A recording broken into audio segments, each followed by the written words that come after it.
Our projections are really, really great, and we are going to be a 1,000 crore company soon. EV is one of the most talked about industries right now. But behind all the hype, there's a real story of building, big bets, risks, failures, and sacrifices. So we always learned how to make profit out of business rather than losing some money and then building some business. So that way of business I'm really not aware of. Do you think that petrol vehicles or diesel vehicles are not catching fire as on today? Of course they will catch, but not as much as... When was the first petrol vehicle manufactured? And today, we're sitting with someone who's actually building a real business around it. To be honest, I see that I want to get Redon listed.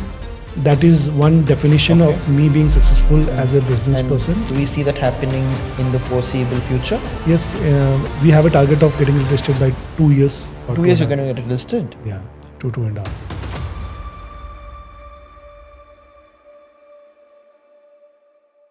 Founder of Redon, Sachin Agarwal, welcome to the show. So please tell me, how did everything start?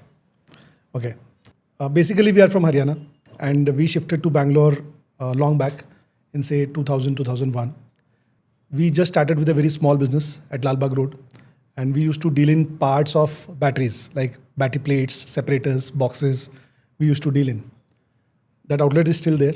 Today my father takes care of it. So when we started, we didn't know that we'll go this long, right? So, but two things were there because it's always said that because we belong to Haryana, we were very hardworking.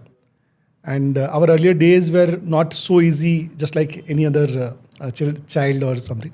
So we were hardworking, we were ambitious, and we wanted to do something big. But we did not have any clarity that what we have to do, right? So we started with this outlet. Gradually, we tried to understand battery business. We is you and your dad? Me and my brother. Okay. So slowly we understood battery business. 2005, markets were changing from non-branded kind of batteries to branded batteries were coming in, branded inverters were coming in. So we started working with brands like Microtech, Exide, Luminous. We started distributing these brands. So in 2005, we started with Microtech. 2008, we started with Exide. Okay. 2012, we started with You started Luminous. with distribution? Of these brands. Okay. In 2010-11, there was a huge power failure in Tamil Nadu. I think a lot of people might know about it. It was not just power cut, it was power failure during our CM Jayalalitha's regime. Right? So that time we were growing good and everybody started knowing us because a lot of people did not have stocks and we were keeping a lot of stocks with us. And that was a key event for us, we can say. Yeah. So we were learning a lot from all these companies, how they're operating, what they're trying to do and other things. What extra we did is we were learning a lot. So our formal education, we were not able to do as much as we wanted to. So I was a student of CA, I dropped out of it. Sumit was a student of engineering. Okay, so we could not study what we wanted to. But we used to take a lot of online classes. We used to take a lot of business coachings. I have traveled to, I went to Singapore to take some classes. I went to Malaysia. I've taken nothing a lot from the books. Your business is nothing from the books. Yes, it's you all can from say. Experience and learning. 100%. So one of my uncle has helped us to learn business because he's a very big business person. Okay. He taught us a lot. My father, we got good lessons from our father already. Okay. Because I got engaged into handling operations of the business since around like when I was in 4th standard. Oh, okay. Right. So we were doing business. So we were learning a lot. So we gradually understood how to build team and other things. So in 2012, if I say, we started opening outlets in Bangalore. Okay, so our first outlet. The name of your shop from the very beginning was Redon. So we started with different names, honestly. Okay. Yeah. So our Bangalore outlet was NRS, was our name. Then we opened for our first outlet in Marathahalli. Second outlet was in Rajajinagar first block. And all these shops had different outlets had different names or same name? Initially, they were different names. Different names. Wow. Yeah. Okay. So then we started opening outlets. Then third outlet was in Manganapalya Main Road, that is in HSR layout. So we opened outlets. Then by 2015, the team size became to 100 plus people now, including blue collar. Right. Turnover was touching approximately 80 crore, 90 crore rupees of turnover we were doing. gradually we were understanding that people who are holding the brand name or who are in control of the brand, those people are, there are chances of earning more rather than working for some other brand, right? Because every brand has their own way of working. They want to dictate terms, their own terms and conditions, because that is right for them, right? So we wanted to own a brand. Somehow it came to our mind. Then in say 2018, we launched our own brand of batteries. Then we started to expand in Karnataka, rest of Karnataka, Tamil Nadu, Kerala. And there was a time when we had 65 distributors in this region, 1,800 dealers we were billing to month on month. And we attained a turnover of 165 crore rupees in total. Yeah. So this is kind of business that we did. Okay. Yeah. This was in which year?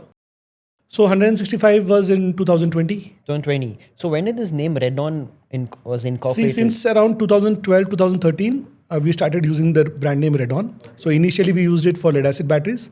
And gradually, when we started this lithium business, that was in 2022, January, we incorporated it. But we already started working with lithium around 1 more year back. So totally, currently when I'm sitting with you, it's been 5 years I'm into lithium business now. Now, there are many other battery companies. Redon is also one of the players.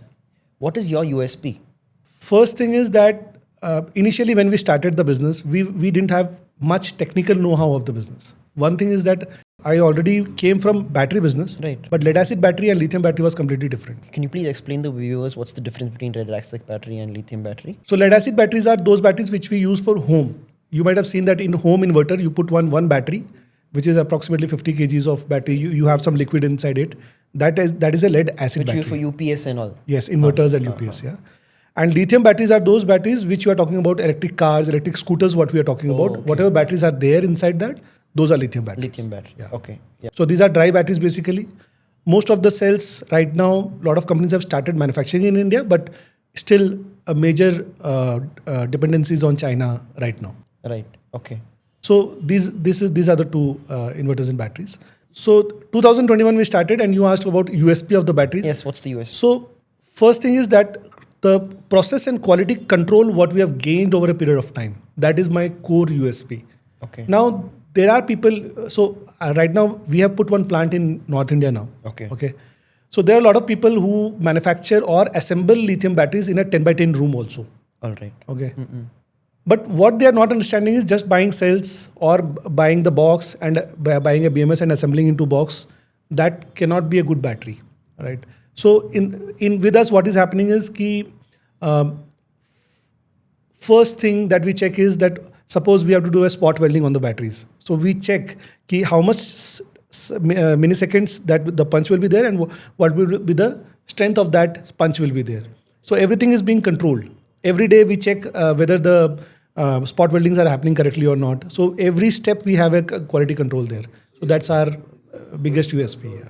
So when you started Redon, did you have a vision saying that this is where I want to be, this is what I want to do, or you're figuring it out while you go? See, honestly, first thing is that when we were moving from lead acid to lithium, our margins in lead acid was decreasing. Okay. Right. And we wanted to enter into some business which can give us, which can put food in our plate. Right. So first option was that. And secondly, when we entered into this business, then we started understanding whether this can be made big or not. Gradually, when we understood that yes, this business we can do good, then we burnt all our ships. So we came out of all the businesses that we had, and we focused only on one business, that is lithium business. And I'm pretty sure the industry trend also helped you a lot, because of late a lot of people are going into EVs, right? Because lithium is directly proportional to EV cars and the scooters and everything, right? Because there was a major shift from 2020. Yes. Acceptance of electric vehicles have started from North India first. Okay. And what we saw there was much higher acceptance than in South India. And what we believed is that we were clearly able to see that Indian government's focus is also there to promote a lot of electric vehicles. Right. When you see a government promoting it, there are several other reasons. We have lakhs of crore rupees of imports of crude oil in India. Our dependency for crude oil is too much, right? So, and we have our government has committed for a 2070 carbon neutrality we have committed in the international conferences and everywhere, right? So what we saw is that electrical vehicle is the need, and this is going to grow for sure. Then gradually we became more determined about building it as a brand. Okay, fine. Now Redon happened. You opened many outlets, and this you scaled the company too, right? Now, did you ever feel the need to raise capital? Did you feel like, okay, I'm bootstrapped, I have to give a little bit of equity? Should I raise capital? Should I be giving away my family business? So, did it ever come into your mind that you need capital in order to scale, and you didn't have the capital? So first of all, as on today, we are completely bootstrapped. Okay. Wow. So whatever we have earned till now, everything is invested in Redon right now. Now, did we feel to raise capital? Yes, capital is needed to scale after a certain level, right? Because every time you want to expand your manufacturing capacities, every time you want to add new products, you want to hire great teams, right? The kind of capital that is required is huge for the kind of growth that we are looking for.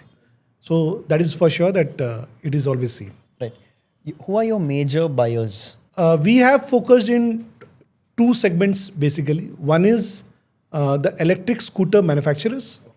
There are people who import a lot of scooters from China, okay, and they want to sell their vehicles in India. So we provide batteries to them. So we supply the batteries to them. That is one segment. Another is for ESS systems. So we provide energy storage systems. ESS? ESS is energy storage systems. Okay. Okay. That is just like a inverter battery is also an energy storage system, right? So we provide for inverters. We can provide for solar. And recently we have developed up to higher voltage batteries also. So there are around like 600 volt and 300 Ah of batteries. So these are some batteries that we have developed now. You spoke about EVs. Is EV a capital heavy game? Is it very hard for you to produce for them because of the demand that's available in today's market? See, first of all, manufacturing itself is a capital intensive business, first thing. And secondly, yes, because suppose you are importing in cells. Today, let me talk about my business. So in my business, what I'm doing is I'm importing a lot of things from China right now, right? So when we import a lot of things from China, so it takes around like 45 days in the transit time, 30 days after placing the order, right? So anytime my 90 days of working capital is held without any productivity, right? And when we are dealing in market, sometimes we have to give credit, sometimes we do cash and carry. So yes, it is a capital intensive business. A hypothetical question. If you have to raise funds today, will it be hard for you or will it be easy for you? Seeing to the current situations, I would say it's not easy, because as soon as this war and other things have started, so people who want to invest, their psychology become a bit of preservative kind of, so that they are able to save their money rather than putting it in the market right now. Let me stop you right there. Yeah. Because you spoke about the war, Yeah. right? And why do you think investors will hold back when there's a shortage for crude oil? People would want to shift more towards EV or batteries. So, of course, investors would definitely look forward to investing Yes. in your company. Yes. So there are two perspectives Yeah. basically. One is the opportunity. And second thing is I'm talking about the psychology of the investor basically. So war times are very unpredictable. Right. Right. Things can go on either on the left side or the right side. We don't know. Yes. Right. Generally, what has happened in the past, we have seen that whenever there is war, the gold prices usually shoot up. because people invest in gold and it's considered to be a safe haven. But in this current situation, what has happened is prices have gone down. Gold prices have gone down, and that is because of the fear of inflation, right? And a lot of things are working there. So there are several reasons. There are several, I would say, metrics that work in an economy. So in unpredictable situations, any investor would like to hold the capital rather than deploying in the market. What were your hardest phases during the entire journey of getting Redon to where it is right now? I'm pretty sure there would have been early struggles because, like any startup founder, it's always there. So, can you please talk about your struggles? Today, including blue collar, we are a 200 people team right now. So one plant is in Bangalore, another plant is in Greater Noida right now. So when we started, first thing is whenever we were trying to hire people who were relevant and who were technically sound for lithium batteries, right? So we were not able to retain them for a longer time, right? So there were times when I have hired a person to complete a project, and without any notice and without completing the project, the people have left. People have left. Left. That's trust again. Yeah. So because people see a lot of opportunities in the market, right? So we have faced those situations, and people had a lot of opportunities. Right now, that was the biggest challenge, I would say, to retain right people. Did you find any failures within yourself or the system that people don't see or people usually don't relate to, and you'd like to share it with us on the show today? So usually what happens is every business owner is unique. Every business is unique. You and me might be in lithium business, maybe in lithium business, but because you are unique, your business is different than mine, right? So I might be trying a lot of things.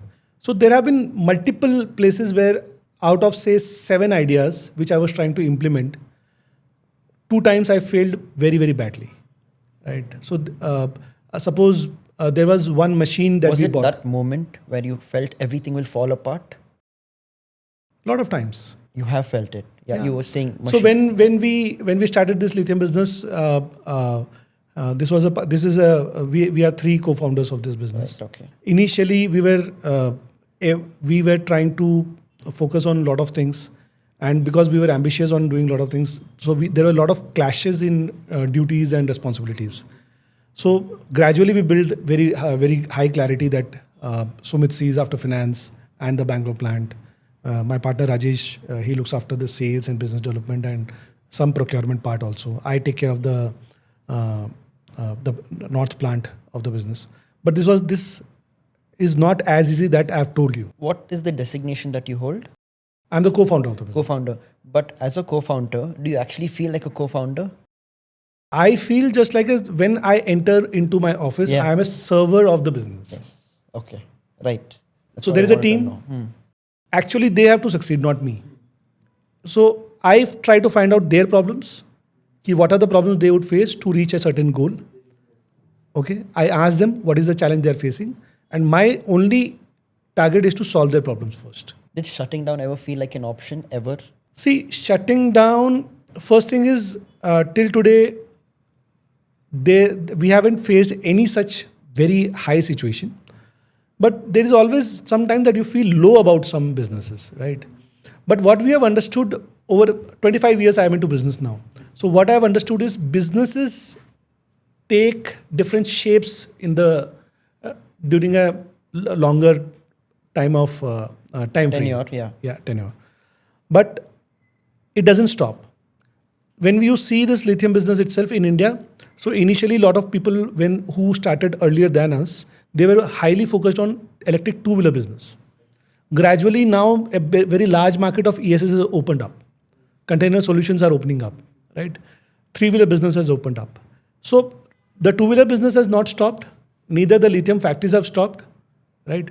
People who follow bad policies, those who do not focus on product, or those who do not focus on hiring right people and retaining them, they may fail because of bad policies, right? But businesses as such can take different shapes, right? But it will not fail. Or there are very less chances that we have to close the business. Right. So your major business is from Karnataka, right? Most of your outlets are from Karnataka. Right now, we have 2 plants. That is, one plant is in North India, that is in Greater Noida, and one plant is in Bangalore. So my business now equally comes from North and South. So in North, my business is say Uttar Pradesh and these states of Northeast, when West Bengal, Orissa is a very good market right now opening up. So those are the states where my business is coming from in the North plant. When I'm talking about South plant, so my main business comes from Kerala, Tamil Nadu, Karnataka, and some parts of Andhra, Telangana also. Now, because you're in the battery business, EV business, and you're providing it to EVs too, did the government help you in any subsidies? Are there any schemes that people are supposed to be aware of? So there are 2 things. One is whenever we want to establish a new plant. So there are a lot of schemes from the government, but we have not been able to take direct benefits out of that. one plant that we have bought in Jammu right now. So there is a 300% capital subsidy. So if you invest, suppose 20 crore rupees in a business, in a manufacturing unit in Jammu, so you get a 60 crore rupees of capital subsidy over a period of 3 years. That's also a very 10 years. That's sorry. also a very hostile region. So it's in Jammu. So Jammu was safe, but due to these some of wars and other things, there were certain packages were there. So the amount is yet to be released, and I hold a land there right now, but my manufacturing has not started there, right? So that was one part. So there are a lot of incentives, and in electric vehicles especially, I am not getting the direct benefit, but the electric scooter manufacturer gets some benefits. Now yesterday also there was a news that PM e-drive is extended until some 1 or 2 years, right? So there is a maximum cap of 5,000 rupees and 2,500 rupees per kilowatt of the battery. So it depends on the size of the battery, what size of batteries any electric scooter manufacturer is using, and the subsidy is passed to the user directly, right? So this is that is to promote the electrical vehicle usage overall. So I don't get a direct benefit out of that. What actually changed your trajectory? Is it skill, luck, or timing? Luck, obviously not. And I would say skill you can say, and my hard work, okay, and we being a team. So we are a team of 3, right? Not all the partners are at high energy anytime, right? Sometimes one partner is down, the other 2 partners take care of things, right? So one thing is that we have won because we are a team of 3, right? And second part is that we are so hardworking that I can say that in 2025 I might have taken 52 flights. 2025. I might have taken 52 flights. That means every week I was flying to some city and coming back, right? So we all are so hardworking. We have participated in a lot of exhibitions. We have met n number of OEMs just to understand what is going on, what are their needs, desires, and problems, and we keep working. And again, one more important thing is education. So we were not able to take a formal education. I wanted to do CA first, then I wanted to do MBA from IIM and other things. So I was not able to do it. So you've done your BBA. I have completed my graduation, yeah. Okay. So I did my graduation, and after that I jumped into business. And but my education is not stopped. Right. So I keep reading a lot of books, and I keep taking a lot of courses, right? So if you have heard about my coach, Rajiv Talreja. I've heard about him. So I have taken complete course from him.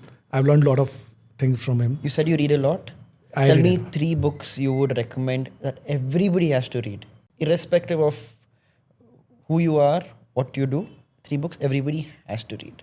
So you asked for 3 books. First book I would suggest is Can't Hurt Me from David Goggins. Okay.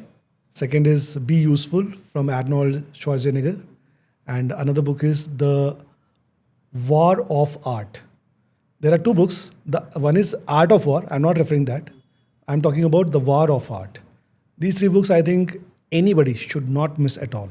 These are amazing books, mind-blowing, and I think this will break a lot of barriers, mental barriers.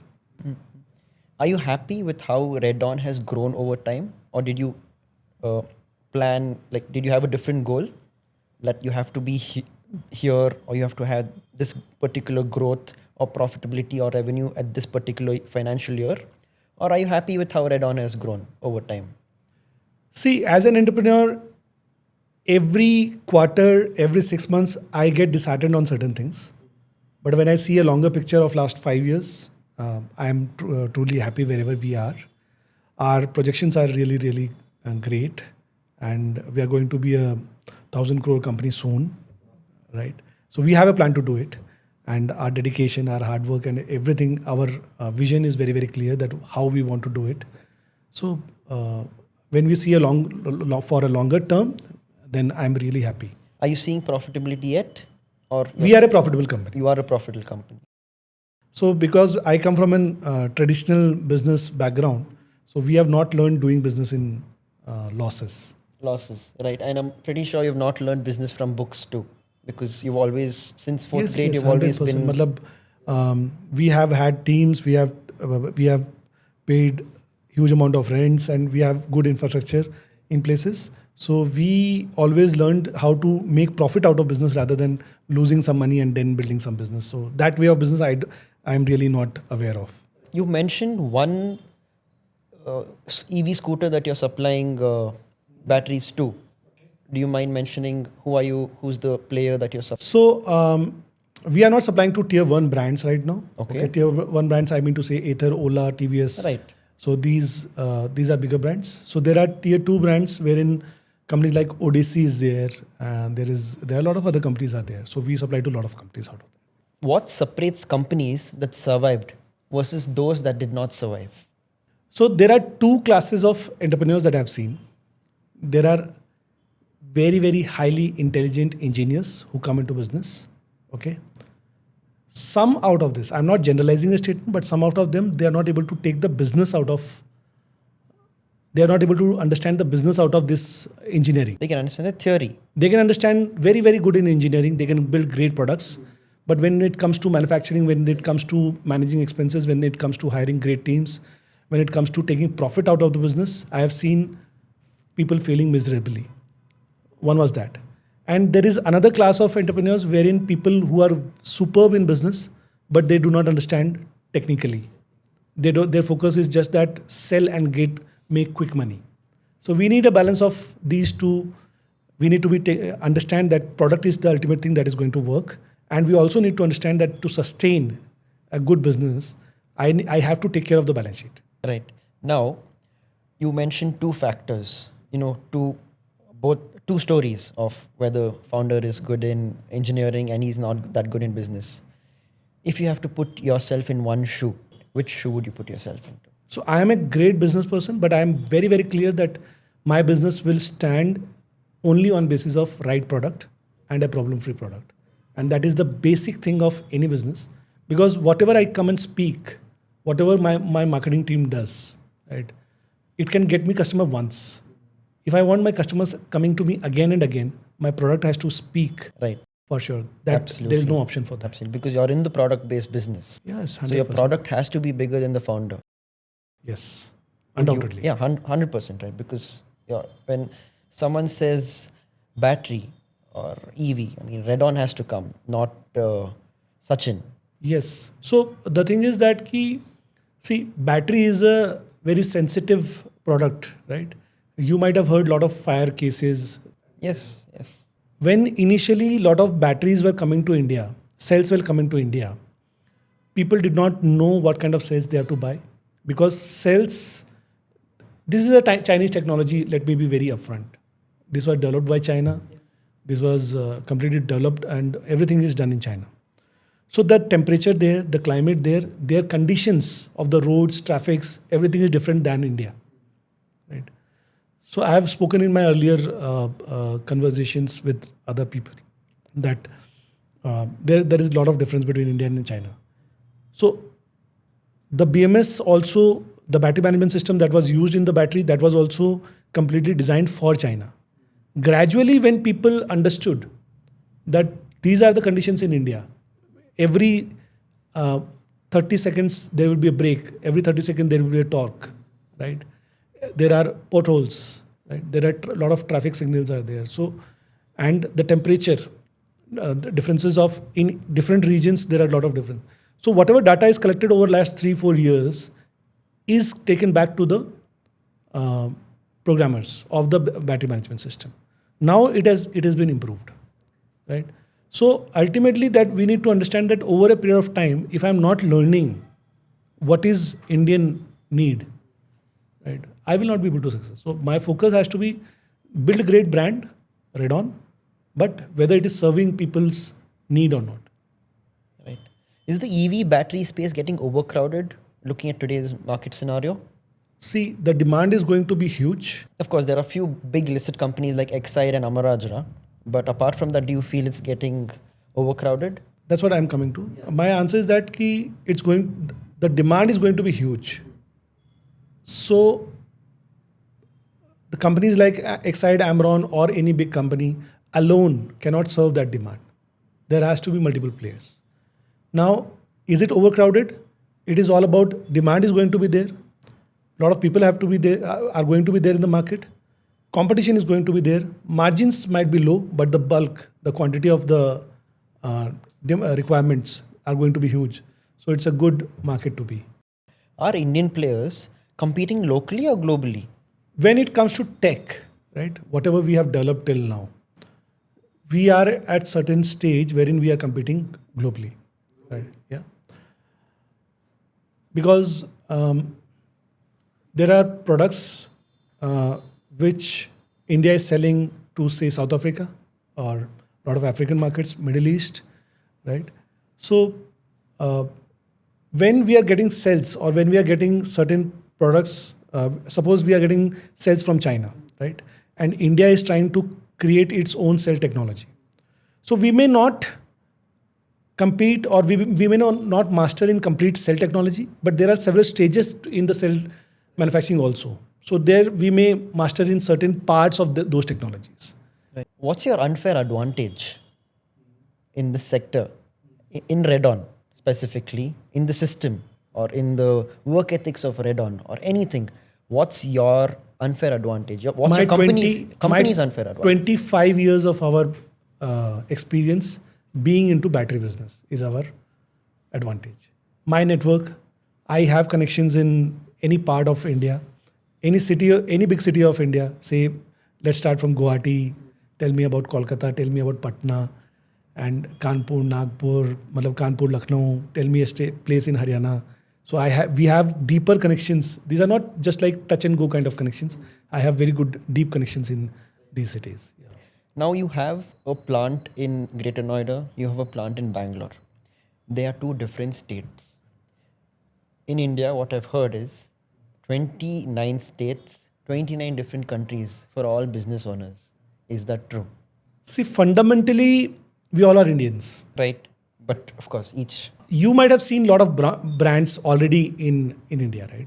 You have seen Asian Paints, you have seen Luminous, you have seen Indigo, right? So they might slightly give a flavor of local. They may give some local flavor to things when they are going to UP, say when they are going to Bihar or something. But overall, when you see, they are having some common thing that they are maintaining, right? So whenever we develop a product, we think more about India rather than talking about any particular state. Is this sector becoming a race over speed or quality?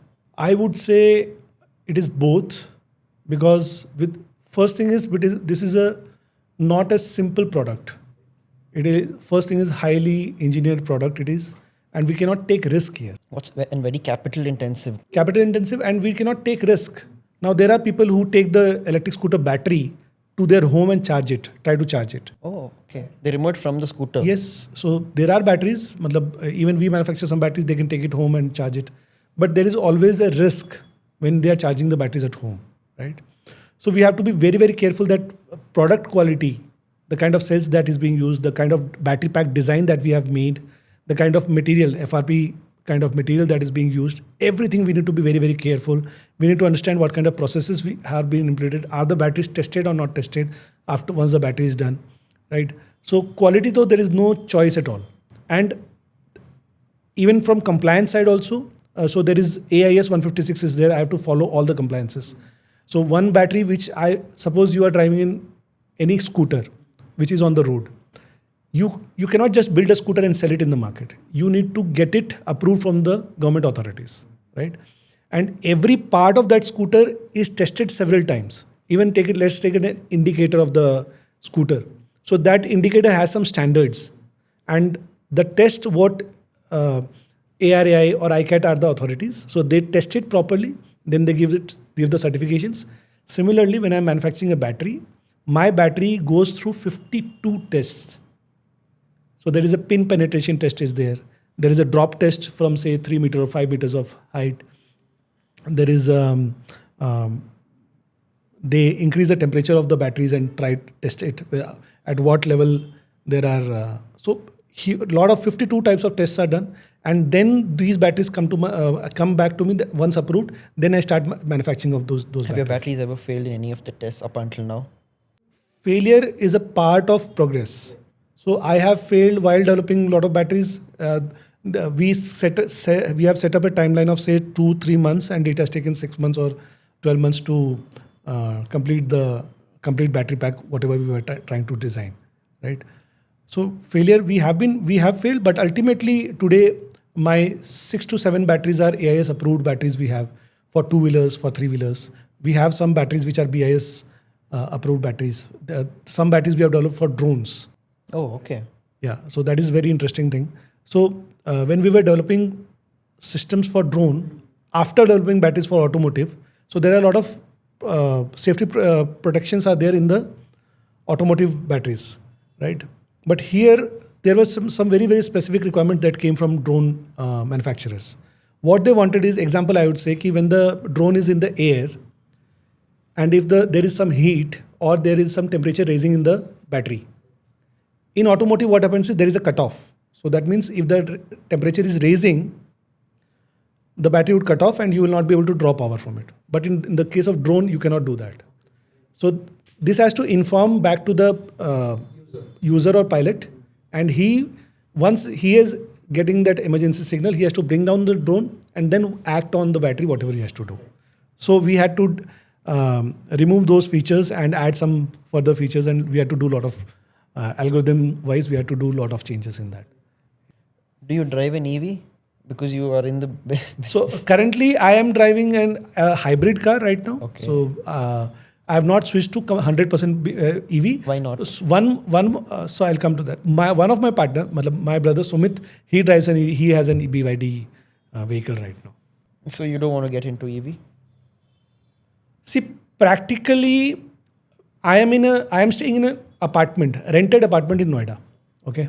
So in my apartment, if I have to install an electric charger, currently it's a lot of hassle. This is what I wanted to come at. You only came. Yeah, tell me. So hassle, there is a bit of hassle there because I have to request to my owner, and he stays in US. He has to send a request. I need to get some wirings and other things done. Big and process. That's a big process. Headache. Okay. And every time I cannot go for a fast charging. Even all the car manufacturers, what they are suggesting generally, and it is suggested for battery, that every time you cannot charge a battery at fast charging. Why not? It is always suggested that if you are charging in fast charging, 4 times if you are charging at say 2C rating or 3C rating, if you are charging once, if you are doing fast charging once, then 4 times should be slow charging only. Okay, that will give you a good life of the battery. Life of the battery. But do you see yourself driving an EV in a couple of years? I am saying, see, when I'm coming to, there are 2 things. One is car and one is scooter. Scooter, 100%. I am always. We have a lot of electric vehicles in my system already. People are delivering batteries on an EV, right? For car, by 2 years, I will be driving an electric vehicle maybe. But today, I have already shifted myself to hybrid already. What do you think about India's infrastructure in terms of EVs and chargers? Because if I am driving from Bangalore to Mysore, right, in an EV, there is absolutely no way for me to charge my car. Okay.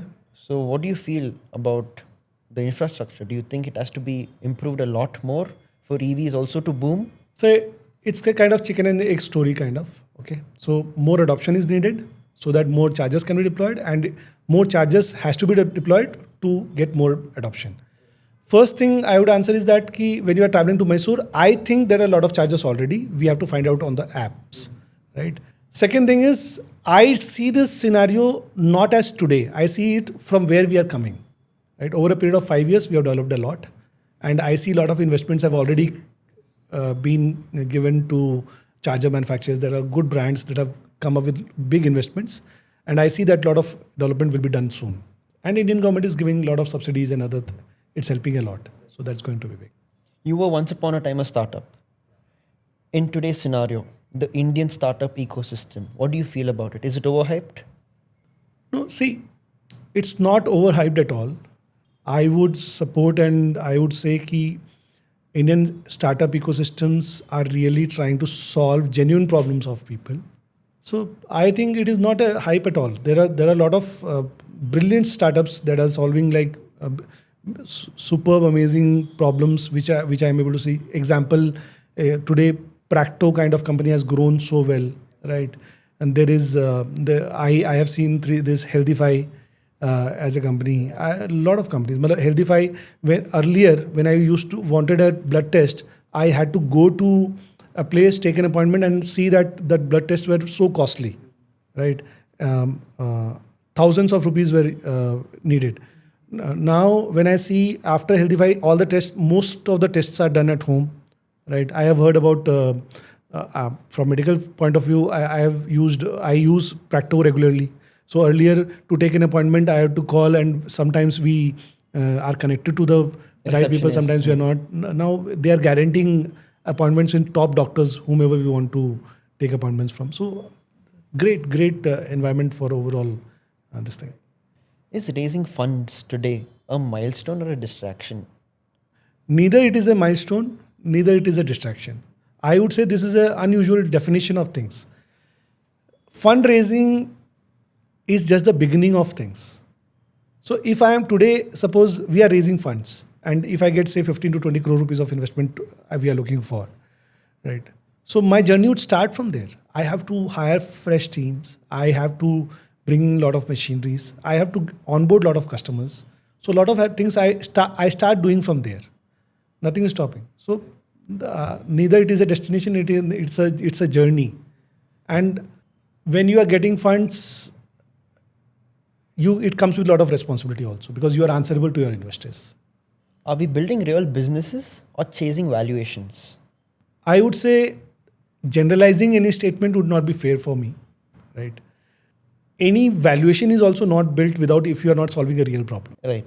I see clearly that if I define Indian startup ecosystems, we are trying to solve genuine problems. That is what I see.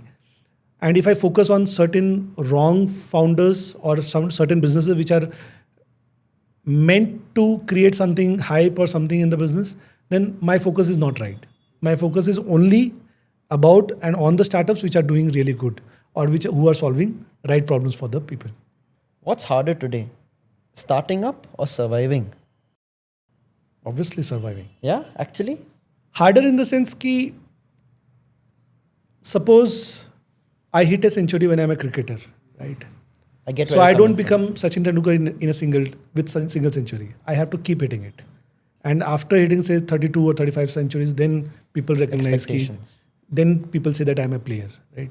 Similarly, in a startup, I can start any good idea, but whether it was a hobby for me or whether I wanted to build business.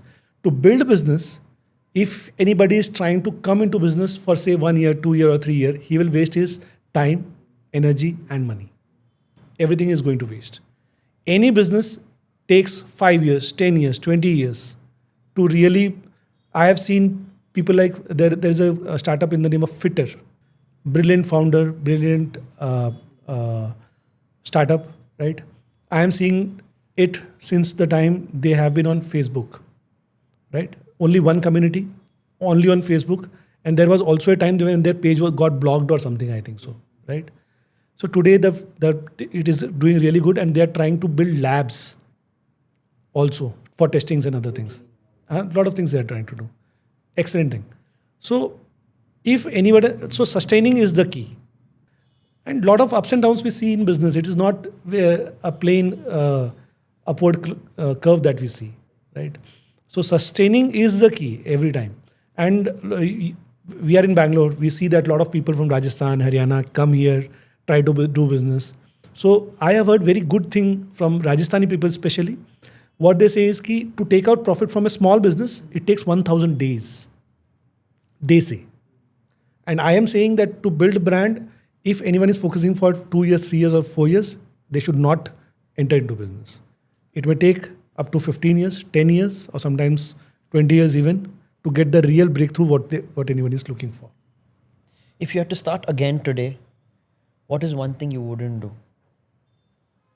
So honestly, when I started, I was focusing on a junior team, and I was not hiring some senior people. Junior R&D team. Yes, and new product development and other things. So I would say that I'll not focus on them, and I would hire senior team first, and then give the complete product development to them, and then start doing my further business again. You've built Redon, your business, to where it is right now, right? I'm pretty sure it wasn't done just by you or your two partners that you have by your side.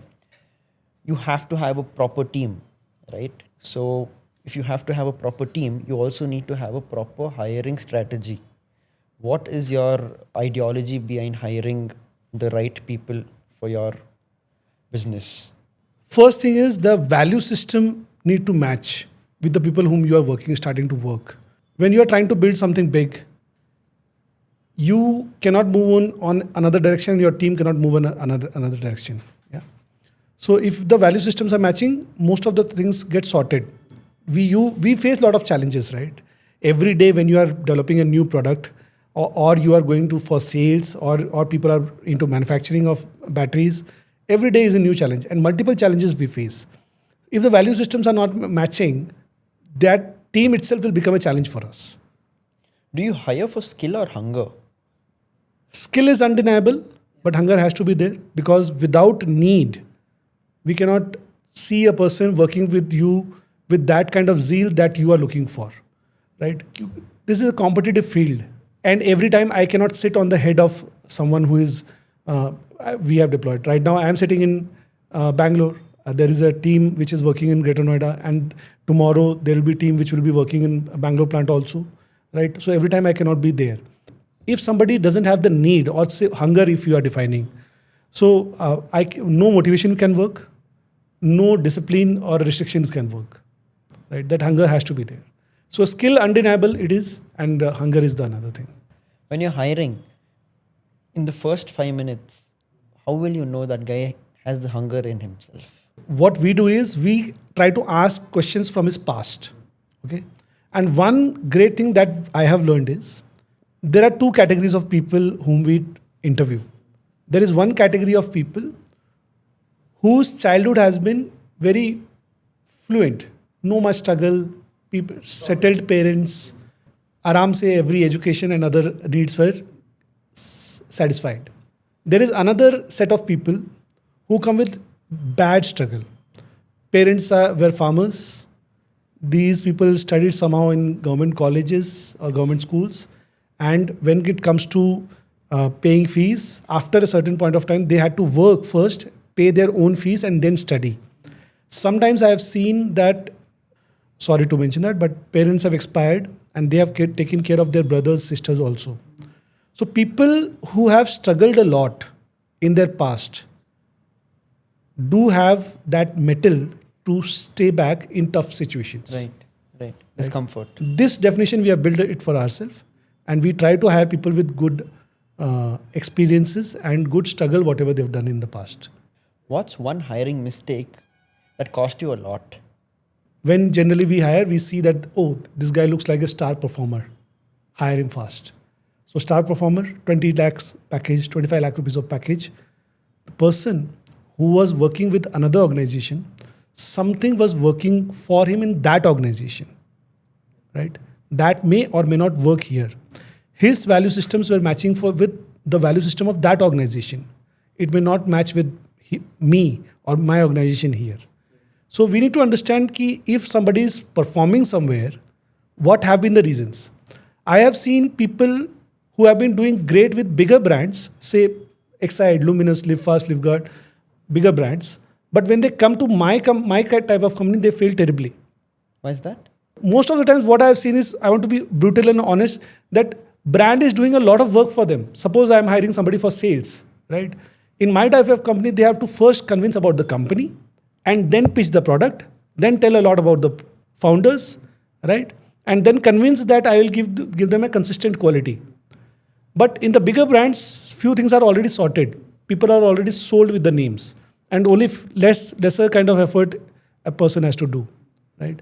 So we need to understand that something that is working in the other company or another brand, it might work well there, but it may not work in my company. So whenever I am hiring, I have to be very cautious that whether this person can serve to my needs or not. You've heard the term manifestation. Yeah. Did you manifest to where you want to be today? Did you actually manifest in the past? Yes, I do believe in manifestation.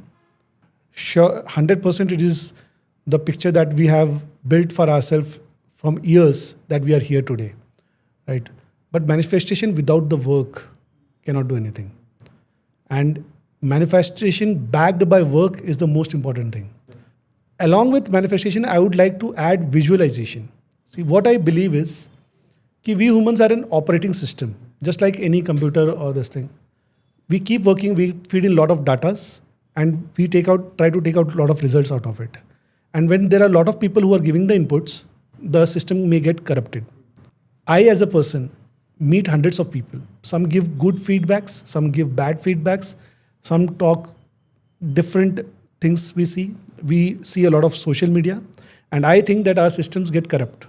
So what has helped me to remain in focus and be in attention is that I visualize where I am supposed to be and where I am today, what is the gap, how to fill it. I recalibrate my system every day. So I need some time for myself wherein I sit alone, maintain silence, you can call it as meditation kind of, and I recalibrate myself so that I remain focused on wherever I want to go. Right. So I would say manifestation is yes, and along with that, visualization is something that has brought me here and which will take me to wherever I want to be.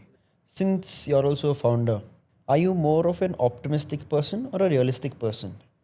I have to be optimistic, undoubtedly, but optimism without being realistic, I don't know how does it work. Any decision that you're taking should not come either from your fear or from anger. Every decision must come from the opportunity that you are able to see. There was one person long back, and he was a distributor for my batteries in Mysore.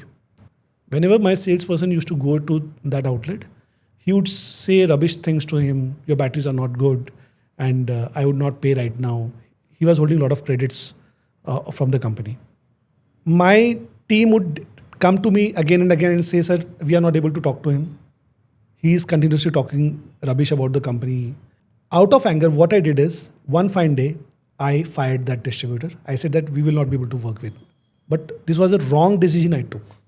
When I went back to the data, what I was saying is, he was one of the top 10 distributors of my company. So what I believed, what I have learned from these things is that only one thing, that out of fear, I will never take a decision. Out of anger, I will not take a decision. I will always take a decision from the opportunities that we are seeing, right? So optimistic, 100% I have to be, but it should not be farther than reality. 25 years, when you're into business, you don't need to learn reality, you are taught. Sometimes you are kicked down the back and you are said that, brother, this is not the way you are doing business, and the realities are something different. You spoke about opportunity. Was there any opportunity in 25 years of you being in business that you missed out and you regret a lot? Again, I would say ki from my several years of experience, this is maturity. Again, I would say that I don't see anything that I have left over. I only see that what is the opportunity today available for Redon, what I will be able to do. I had a good meeting with Sumit in my recent trip in Bangalore. So I visited my plant. My laser focus was only on certain products. That Sumit, these are the products that I'm looking for. Okay. Because all the developments of the batteries are being done here, new product developments. And in Delhi, we do only the manufacturing. Okay. So all the designs will go from here. All the SOPs will go from here. All the quality checks, terms and conditions, everything will go from here. And we start manufacturing. So my focus is only that. So my focus is that today what, and even if I'm regretting something from the past, it is not going to pay me anything. It is rather than going to suck my energy, right? So I believe that I want to just focus on what I'm able to do rather than going to past tense. Right. Let's zoom out on the global issue today, right? There is a war happening. There's a crude oil crisis. Literally, it's a havoc, complete havoc and devastation all over the globe. And these are certain things nobody can control, right? These are certain things no human can control. Does it affect your business? Yes. So there are two impacts. If I'm trying to raise investments, it is becoming difficult right now in this current scenario. And if I'm talking about electric vehicle business, it's going to boom. Recently, I've made a video and I've posted on Facebook just for my certain class of people Those are available on Facebook right now. Across the world, there is a lot of increase in prices of petrols and diesels. Right? It has already been increased. Indian government recently had tried to absorb the prices with by decreasing the excise Yes. duties and other things. Petrol and diesel race. Right. I saw that. But I see that there are still chances of prices increasing in petrol and diesel. If the prices are increased by 10 rupees or 5 rupees, even in India, the sale is going to boost like anything. So I made a video that just like the electric induction plates, in 1 or 2 days, huge number of induction plates just vanished out of market, right? So stock wherever it is available, that will be the key to success. And if there is any click, so what I told in that video is that the stocks need to be available with the dealers. Whichever brand has the stocks with his dealers, if they are in the yards, it will be of no use. Suddenly there might be a chance that a lot of demand might generate. And if the demand is generated, then only that people who has the stock with the dealers will win and others may not win. So electric vehicle, it is a good opportunity. Right. Of course, India is not an oil producing country. Yeah. So I feel EVs are more urgent now. Yeah, for that also, but we are not directly 100% dependent on self-dependent. So, but it solves a lot of problem. If oil prices spike today, like you mentioned, is that a big opportunity for you in terms of manufacturing or distribution, and you need to up your ante a little? We don't know what will happen in future for sure. Of course, nobody knows. Okay, but we can be ready for an opportunity if we can. So 2-3 things that we have already started doing is we are increasing the manufacturing capacity for our north plant. My some capacity is empty still in my south plant, right? So we are getting already ready for that. And because the dollar prices are also changing, right? It was $92, 92 rupees for a dollar. Now it is 95 rupees approximately. Due to that, electric vehicle prices are increasing, which is also giving a demand already. Okay. Recently, one of my relative messaged me, "Ki Sachin, my family wants to buy one electric scooter." I said, "Why?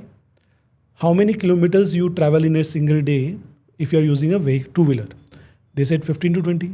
I said, for a 15-20 kilometers of drive for a single day, electric vehicle would not make much sense, right?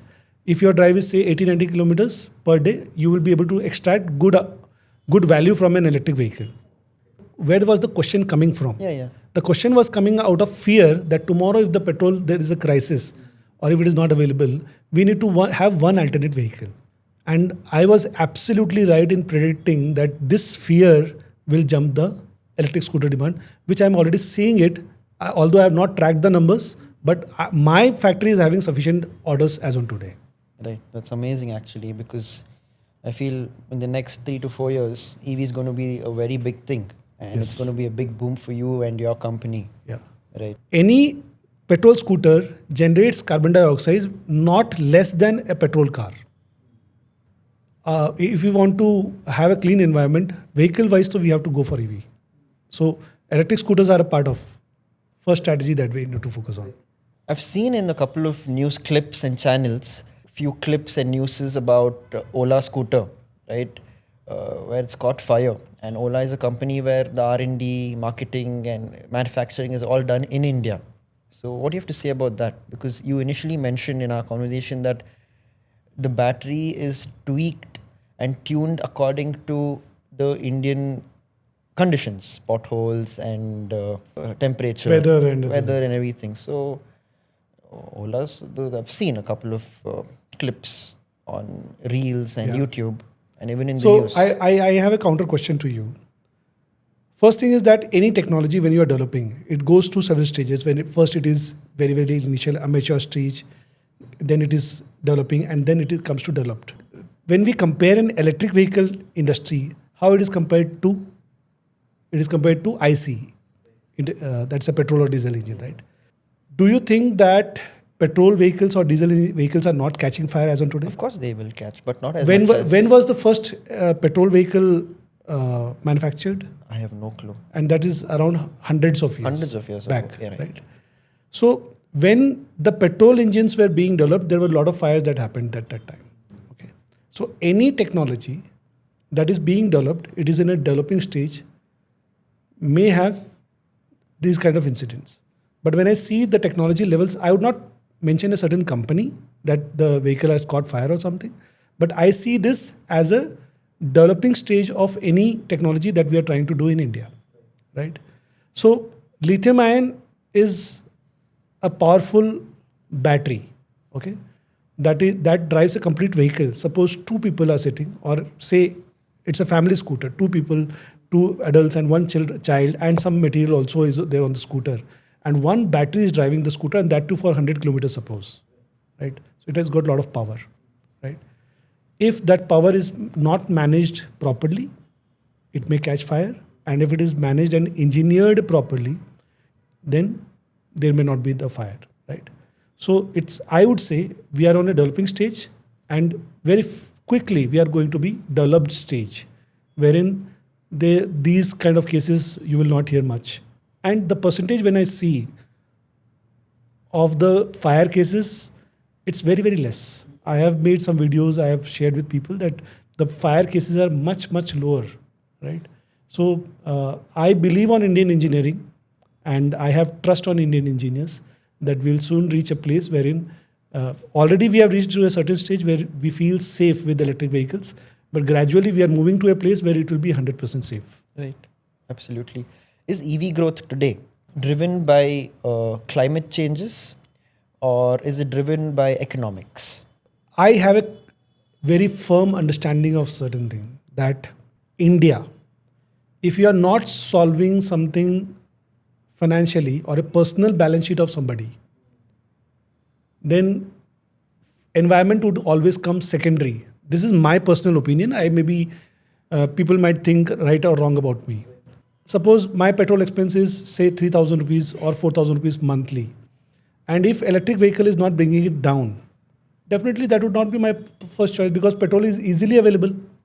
It's not a rare thing.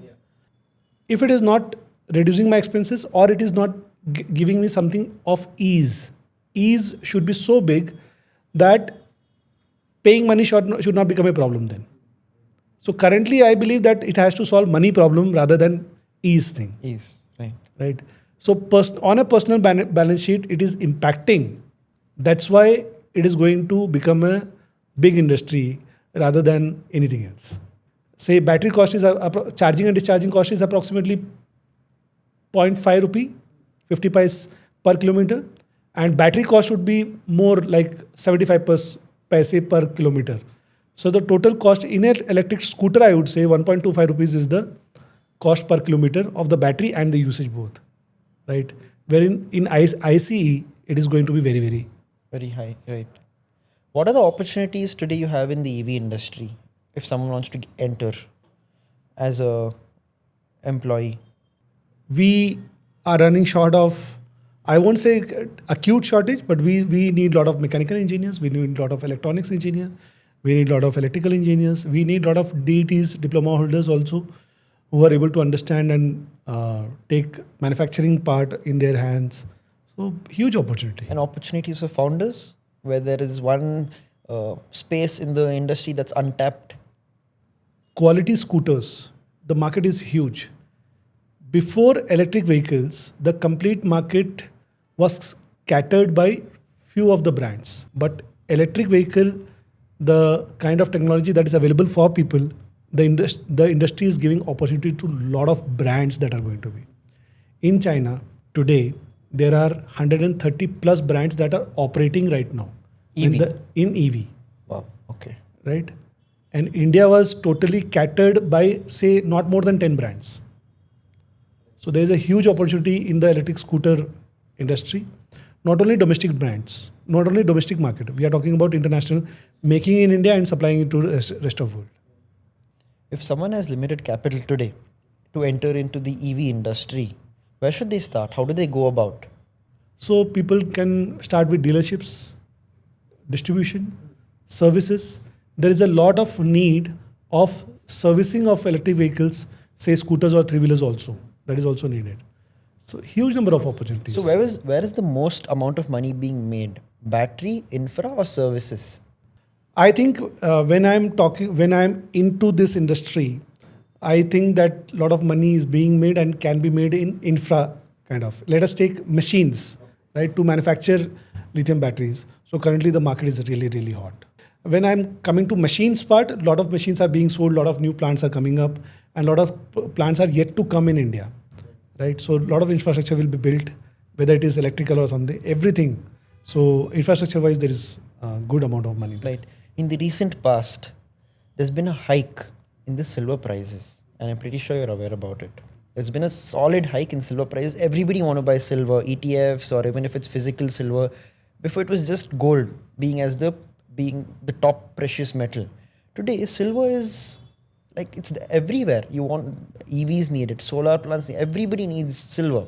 So, what is the sudden surge of silver which wasn't there all these years? Can you please talk about that? So silver Do you use silver in lithium? So we don't have direct need Association, of association with that. Okay, but what I have read and understood is that solar panels require a lot of silver. See, silver has emerged over a period of time. Earlier, it was just used in this, simple silver jewelries and other things. But gradually, it is one of the most conductive metals, right? So it is the usage has increased.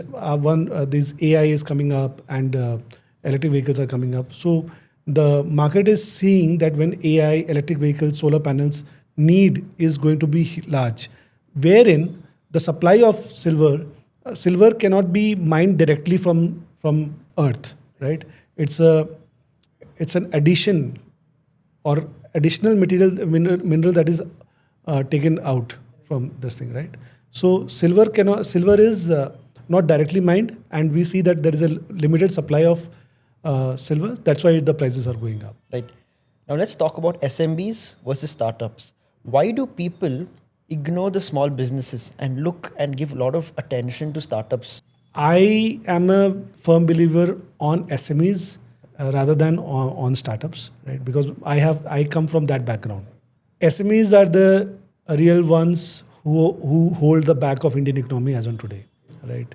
So their contributions have been enormous. It's all about the kind of hype that is created. We say that startups are doing this, startups are doing that, a lot of capital being invested.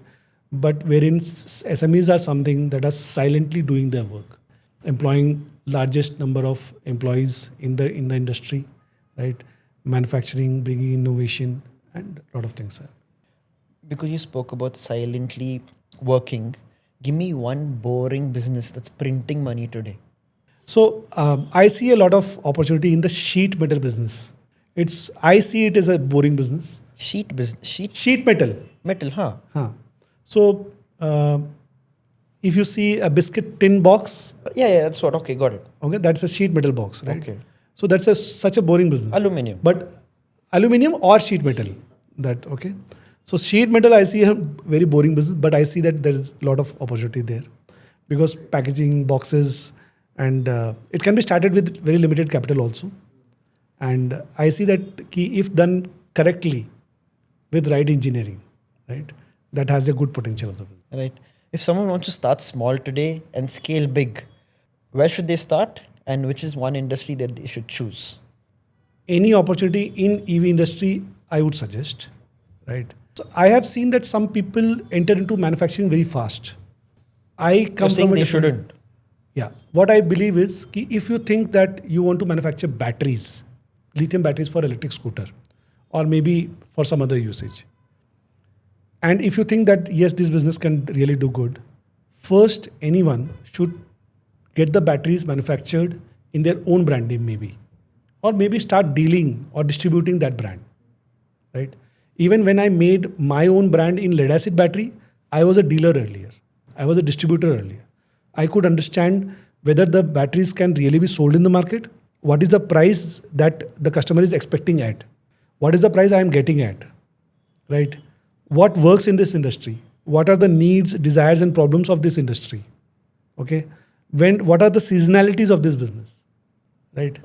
So a lot of things are there that I learned while trading in the batteries before establishing a manufacturing unit. Because once you establish a manufacturing unit, you have already invested. If you go back and try to sell those machineries, you may not get even 50% of that investment what you have done, right? So before doing a capital investment, larger capital investment, if you feel that you believe on some industry, we should first trade, understand the business better, and once the numbers are built, then go back and do the backward integration of doing manufacturing of those things. Now let's talk about learning and mentorship, right? You mentioned certain business strategies from your mentor Rajiv Talreja.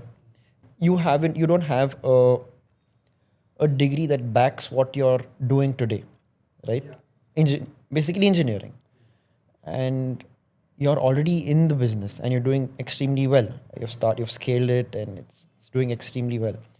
So what would you suggest to the viewers or to the audience, that is it okay to do something that you don't like just for the sake of the degree and then wander into a business that you're interested in?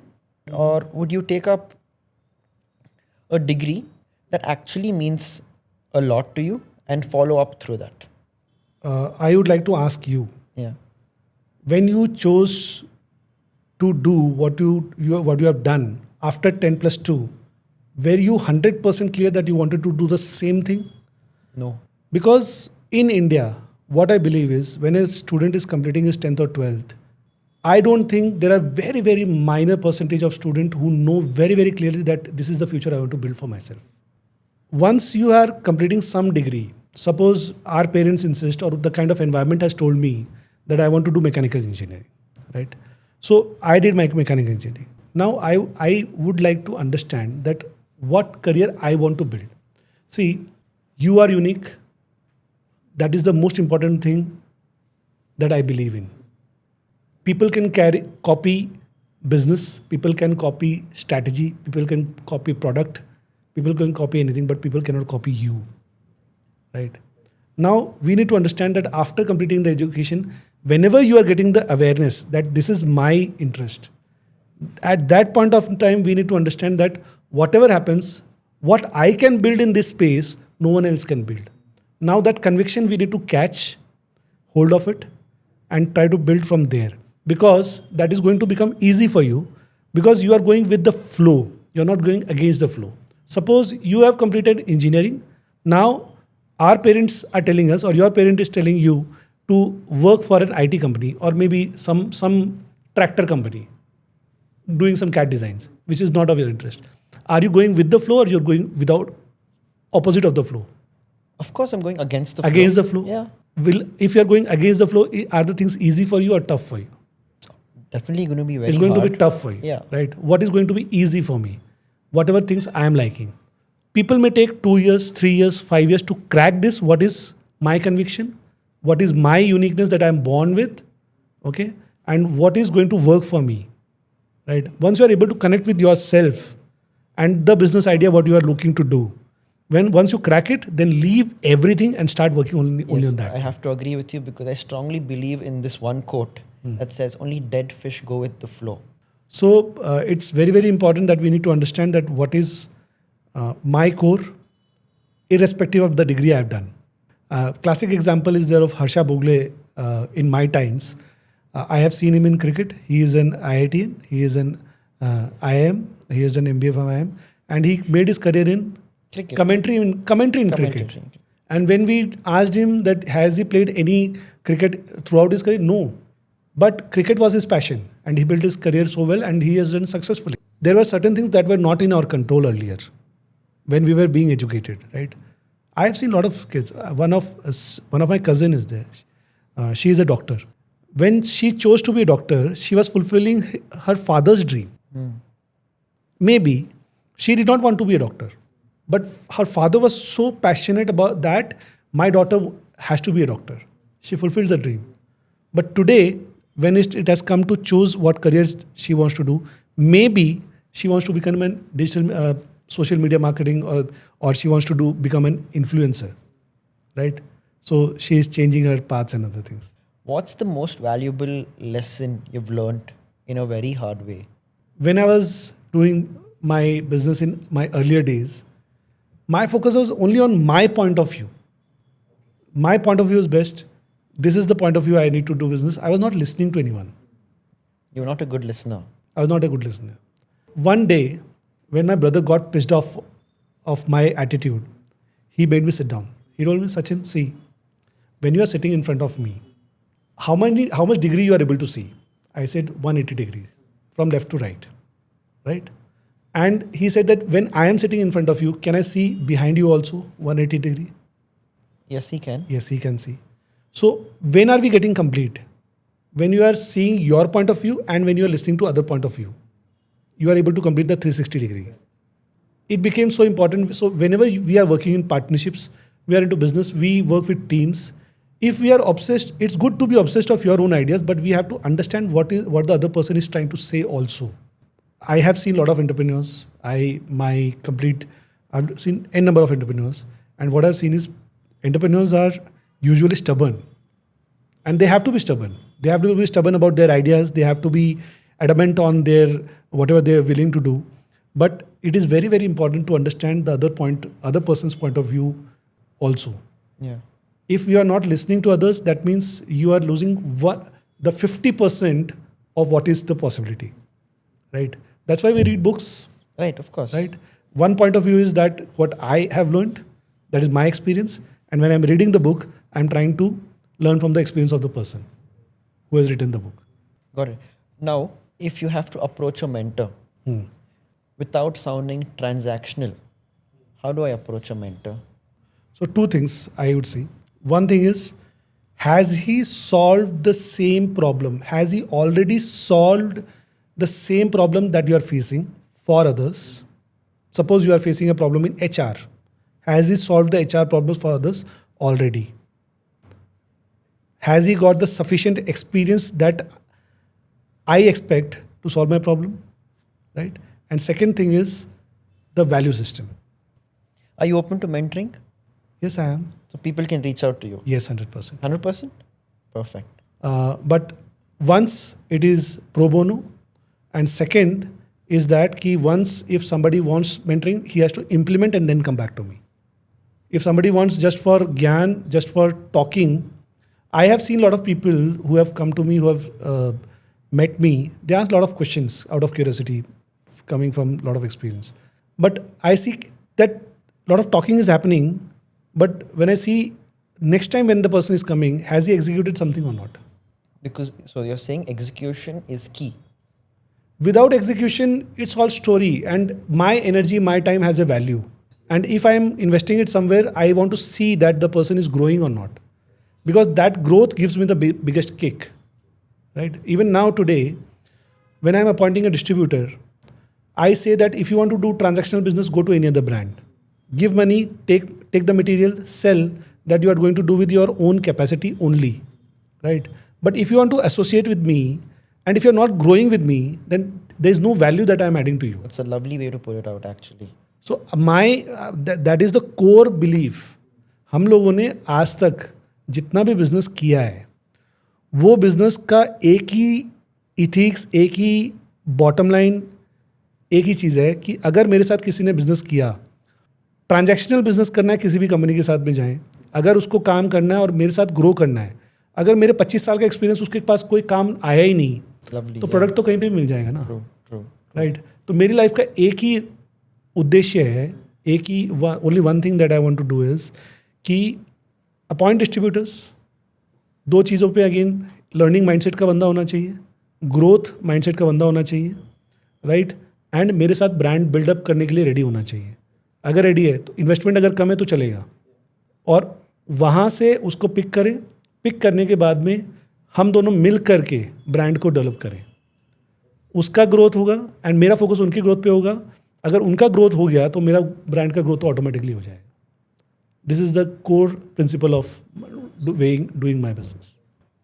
That's a actually beautiful way to put it out, and tell people that I'm not being selfish. Like, if you want to make money, you can come to me.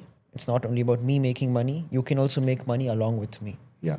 So what I've seen is and you can also learn and grow with me. I have worked with a lot of brands. I have seen a lot of distributors. I have written a book in the name of Distribute Right. It is available on Amazon. Oh, really? Yeah. You've written a book? Yeah.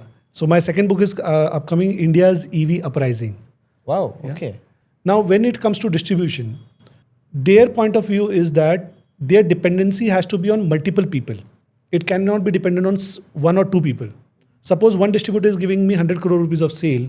That means if that distributor is disturbed due to any reason, the business of the brand will get hampered. So they want, what do they want is, they want one distributor with 6 crore rupees of business only. So if somebody is doing 35 crore rupees of business, they will try to reduce the area or the number of customers, so that annually, if they are trying to do some business and if some disturbance happens, so their dependency is not on one or two people. It's balanced. Balanced, right? So the growth of distributors is very, very low on priority of other brands, I would say. And am I generalizing? I am generalizing. And some people will like it, some people will not like it. I'm okay with that, right? But with me, my ambition is to make my company 1,000 crore company. I need only 100 people. And I want people to start with 2-3 crore rupees and take it up to 10 crore rupees. 100 people into 10 crore, 1,000 crore, that's all. Your vision is pretty clear, like you mentioned. You're a very visual person, because you visualize. That's what you mentioned Yes. earlier when we were having a conversation. See, suppose you are trying to do some work, okay? Suppose you are trying to build a brand, okay? If you are taking 4 years to build a brand, and if you are coming to a person who is having 20 years plus of experience, and if I'm not able to cut short your time, then there's no use of working with me. Maybe that I can help you to build that brand in 1.5 half year or something, right? So that is my main intention, that to help people. So a 20-year-old today, should he build skills or should he start early? First is formal education, right? Which I miss so many times. So formal education has to be completed. That is my point of view. Second thing is learning should completely go in hand, because 20 to 30, I think that's a golden period of anybody, right? Even in Haryana when I was there, so people used to say that even if you eat stone, it gets digested, right? So that's a golden period. So learning has to happen and working has to happen, because I think that usually parents are there at that point of time for you. So that's the best time that you can take risk also. So whatever maximum risk you can take, that's the time you can take. Both the things has to go hand in hand. That is my belief. How should a college student in today's world think about their career? How should they channelize? What should they actually think about? As soon as the college will complete, there is going to be a lot of competition outside. Do you agree? No. I'll tell you something. I don't agree. I don't think as soon as you finish college. Okay. I feel as soon as you get into college, because your own classmates are your competitors. Okay. So I have one point where I want to add here is, people can compete in the job you are there. People can compete in lot of areas, but there is one place where there is no competition, and that is you. Okay, right, fine. Okay, it is just like your fingerprint. That's unique. Yes, that's you versus you on a everyday yeah. Now, every person has their own unique thing that person is born with. If you are able to connect your formal education and your uniqueness, whatever you are having, right? And the area you want to work with, and it's also a part of Ikigai that I'm talking about, right? Wherein you are talking about your uniqueness, your formal education, the things that profession or that work that you want to work for, okay? And it should pay you back also, right? If it is not paying, that is a hobby. So if it is your uniqueness, अगर आपने उसमें add कर दिया, तो वो जो चीज़ निकल के आती है वो आपको कंपटीशन से बहुत दूर ले जाती है. रीज़न क्या है कि जब आप कोई भी चीज़ पे यूनिकनेस पे काम कर रहे होगे तो आपको वो काम आसान लगेगा, दूसरों को वो बहुत मेहनत लगेगी. जैसे मेरी एक्सपर्टीज चैनल सेल्स की है. I can build channel for anything. I am highly passionate about channel. मैंने जो फर्स्ट बुक लिखी, that book comes from distribution. Its name is Distribute Right. When I'm strategizing to build a channel for anyone, it's one of the easiest work that I want to do. But if you put me into operations of a business, that is one of the worst thing that I can do. Right, because you don't have expertise in that. So if I compete with Sumit, my brother, who is great in finance and great in operations, I will always lose the game. But whenever I will compete with channels, I will always win the game. So I need to understand what is the uniqueness that I am having. So Any college going guy complete his formal education, keep searching what is my uniqueness and how I can joint my uniqueness versus whatever profession I want to pursue with, and that should pay the money back to me. If he is able to find a common ground in this area, that is the thing that will make him great. Absolutely. I mean, I have to agree with you. Yeah. I feel you also have to agree to disagree with me regarding my classmates being my own competitors. Yeah. You will see students who are so good in reading books and they will be so good in getting marks. Wherein I have seen amazing video editors in the classroom that the bookish person who has good interest in studies may not do. So if I'm competing, I will lose that game. If I'm competing with myself, then I will always win the game. Yeah. So, what's one mistake first time founders make today? So I have mentioned earlier कि if somebody comes from a highly technical background, okay, so I'll give you a twist. So I think that when you are choosing a partner, people choose like partners. Okay. Wherein when you are choosing a partner in business, I'm talking Business, about. okay, yeah. Okay. When you are choosing a partner in business, there people might make mistake. I have seen a lot of people making mistakes in this. So if I am an electrical engineer, I am trying to build a product. If I am taking a person who has got better understanding about business side of the business development or maybe business side of the things, then there are high chances that we both will succeed. But if me and one more engineer is doing, we both are good at making the product. But when it comes to business side of the thing, then whom should I go and approach? So choosing a partner, we have to be very careful. So complementary partner skills need to be seen, right? Rather than choosing the same set of skills if partners are having. And why do you say that? Because the partners have to have a very similar mindset.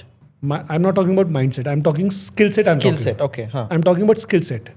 Suppose you are an excellent engineer, okay, and you are good at building product. You are passionate about electric scooter. I am also passionate about electric scooter. You are also an engineer. I am also an engineer. Right. When we will finish the design of the product, it has to get money for us, right? Right. When I've completed the design, both of us are lacking the business side of this skill. If business side, I have to be dependent on somebody who is not a partner, it will become struggle for both of us.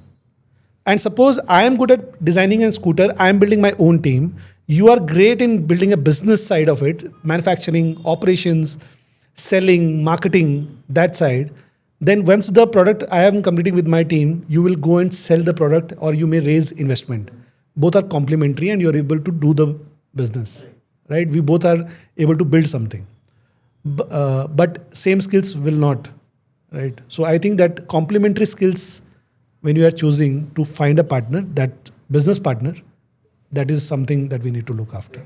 So, Mr. Sachin, 25 years of business expertise, right? And you come from a very rich background of business because you've been with your dad from a very young age. So, what's one thing you would tell your younger self today? Things take time. Always, whenever I was trying to build anything, I was expecting result tomorrow. Okay. Due to which sometimes I become anxious that this is working or not working, what will happen, not happen. If I am trying to build, suppose a marketing strategy, it may take 1 year to get me a right result, right? If I'm trying to create a design of a flyer, suppose, it may take 1 week or 10 days to get a right flyer. If I'm looking to get flyer by tomorrow, the same quality I may not get, right? So I've lacked patience in my past, and which I think that great things, if I want to build, it will take time. And if it is a brand, I have a classic example. I've been seeing a lot of movies nowadays in recent days, and I've seen a lot of TV shows also. So, you read books and you watch movies. Not all movies. Some nice movies like where I'm very particular about movies. If you go and tell me watching romantic movies or something, love stories, I don't go. Like you named 3 books. Please name 3 movies now. Dhurandhar Part 1 I have liked because it's a masterpiece. Okay. Sachin Agarwal's biography. Founder is one movie that I founder the founder, McDonald's Yes, story. Yes, absolutely. I have watched 6-7 times already, and 10 times I will watch more, and I'll never get bored because again that's a channel game. Yes. And that's also a channel thing that I have to agree with you. it Yeah. speaks about. So these are few movies I would like to watch. One last and final question regarding your sector or your profession. Are EVs actually good for the environment? I think yes. The reason is that in urban areas, the pollution is very high due to ICE engines, whatever we are using. And the batteries would solve that problem for sure. Okay. So I understand that the vehicles are not the only source of that pollution. Industries and other pollution problems are also there. But once we solve this, then other things also would gradually get solved. Right. But nobody's talking about battery wastage. Yeah, so batteries, complete battery, lithium-ion batteries are recyclable. Is it? Yes. Are they not harmful for the environment? When I was into lead-acid battery business, okay, so a good percentage, say 80% of lead can be extracted from a used battery, or say 90% it can be extracted, right? The percentage of lithium from a lithium-ion battery may be less now, gradually it will improve, okay? So what happens is when you are extracting minerals from the batteries or anything, so initially the productivity may be low, right? But gradually it may improve. All the parts are recyclable in the battery. So the metal part goes separately. In lithium, right now what recyclers are doing is they are converting it into a carbon black, and that is being resold to cell manufacturing companies. So they further segregate into different minerals, whatever are being used. So it happens this way. All right, Mr. Sachin, if everything was taken away from you today, would you still choose to be a founder? Yes, 100%. Either I will do business myself or I'll be helping somebody to build a business. Reason is that my entire career has been this. There is a reason why I'm saying this. Yeah. So this zeal doesn't come out from a single day, this thing. My father was a business person. And since childhood, we have seen only business. So although he did his best, he made us study in great schools. I remember he made us to do a course in aptech computers long back. So we were learning computers when others were not learning at that time. So he was passionate that we should learn good, but he was very, very hardworking person, right? But he did not reach to that potential that he was deserving. And what I could see is two things. One is hard work without right directions cannot lead you to somewhere, right? And second thing is business-wise, there remained a zeal in us that whatever we were deserving as a family, we were not able to reach there. So I always want to create a successful business for myself. But one more thing that comes to my mind is I am seeing a lot of hardworking people in India who try to make great businesses, but they struggle because of certain skills that is required to really build business. Sometimes example is that sometimes people think that if I buy a thing for 1,000 rupees, I sell it for 1,100 rupees, 100 rupees is profit now. But that is not actual profit that comes to someone's pocket.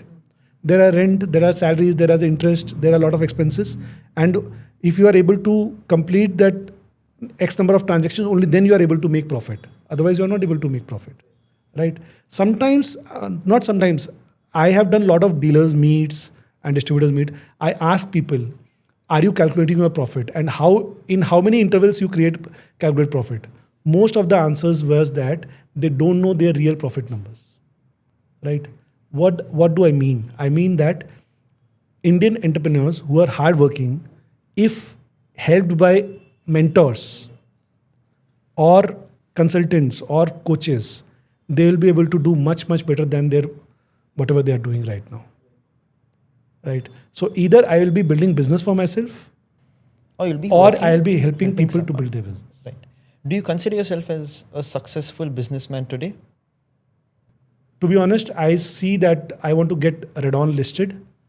That is one definition Okay. of me being successful as a business And person. do we see that happening in the foreseeable future? Yes, we have a target of getting listed by 2 years. Or 2 years you're 2.5. going to get it listed? Yeah, 2.5 years. Okay, I'll be your first. Done. Thank you so much. Yeah. And what does success mean to you before, and what does success mean to you now? In last few years, I have understood that this is my key area that I can play on. Okay, and if I'm able to help somebody to succeed, that is my main success now, rather than getting anything direct. If you say that if I earn 100 crore rupees, will that be a success for me? May not be. The only money cannot give me a kind of satisfaction that I'm looking for. If I say that if I'm earning 100 crore rupees and 100 people are doing 10x business that they were supposed to do, that would be give me more satisfaction than directly 100 crore rupees. What would you say to someone who is going to give up? There have been multiple instances in my life that we were about to give up and we thought नहीं हो पाएगा.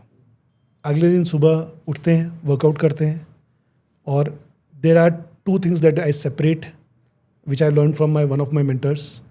कि there are certain things that is in your control, there are certain things that is not in your control. Even if 80% things are not in your control, even if 20% is in your control, let's just start doing things which are in your control. If people start to do just things in control, I think that effort will give it some results, and universe will also give result from there. That if you start doing things which are in your control, the other things which are not in your control Will automatically will align. automatically align. Right. All right, Mr. Sachin, thank you so much for your time and energy. It means so much to me and my team for coming out and giving this insightful knowledge and having this amazing conversation with me. I'm sure a lot of viewers and audiences are going to learn a lot from this. And also, guys, he mentors a lot of people who want to do serious danda. So, of course, he's always available. You can reach him out through us, or you can reach him out directly. I'll share my email ID to you. Sure, definitely. People can reach out to me. Yes. Thank you so much for being Thank you. here. Thank you so much. It was a pleasure being here.